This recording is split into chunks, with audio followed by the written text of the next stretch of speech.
Hi friends. 20,000 రూపాయలు అప్పు చేసైనా కూడా హెల్త్ పాలసీ తీసుకోండి. ఈ రోజుల్లో చాలా మంచిది ఫ్రెండ్స్ అని చెప్తే ఎవ్వరు వినరు. ఇట్లాంటి వినని వాళ్ళు ఏం చేస్తారంటే ఇళ్ళలో పోతే వాళ్ళ ఇళ్ళల్లో పెద్ద పెద్ద టీవీలు, పెద్ద సైజు ఫ్రిడ్జులు, వాషింగ్ మిషన్లు, స్మార్ట్ ఫోన్లు, రకరకాల యాక్సెసరీస్ మొత్తం వీటి నిండి ఉంటాయి. అన్నీ ఈఎంఐలో ఉన్నాయే ఉంటాయి. మరి అవి అంత అవసరమా అంటే పనుంటే పడుంటాయని అందరూ అనుకుంటారు ఫ్రెండ్స్. మరి ఆరోగ్యం పరిస్థితి అప్పో సొప్పో చేసి హెల్త్ పాలసీ తీసుకుంటే మనం దాచుకున్న సామాను, దాచుకున్న పైసలు, భూములు, జాగాలన్నిటి మనం సేవ్ చేసుకున్న వాళ్ళం అవుతాం. దాన్ని మనం కొట్టి పారేసినాం అంటే అది మనని ఏసి పారేస్తుంది. ఎప్పుడన్నా సందర్భం వచ్చి హాస్పిటల్ పడాల్సిన సందర్భం వచ్చి 5-10 లక్షలు అంటే చుట్టాలను పట్టాలని అని మొహమాట పడకుండా అందరినీ అప్పు అడుగుతాం. ఈ అప్పులు తీర్చడానికి కొన్ని రోజులు కష్టపడతాం. ఇదంతా ఎందుకు ఫ్రెండ్స్?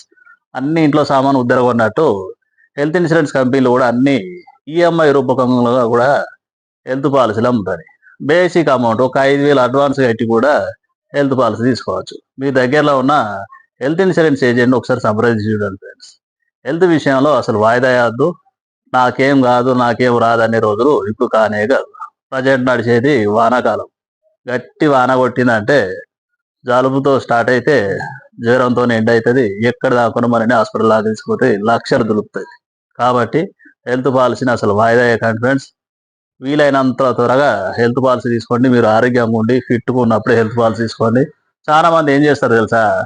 హాస్పిటల్కి రేపో మాపో అడ్మిట్ అవుతాం అనగా అన్న హెల్త్ పాలసీ తీసుకుందాం అన్న, మా అమ్మ ఆరోగ్యం మంచిగా లేదు, మా భార్య ఆరోగ్యం మంచిగా లేదని చాలా మంది ఫోన్ చేస్తా అంటారు. అది పూర్తిగా అవివేకం ఫ్రెండ్స్. మంచిగా ఉన్నప్పుడే హెల్త్ పాలసీ తీసుకోవాలి. అప్పుడు తక్కువ ప్రీమియం పడుతుంది.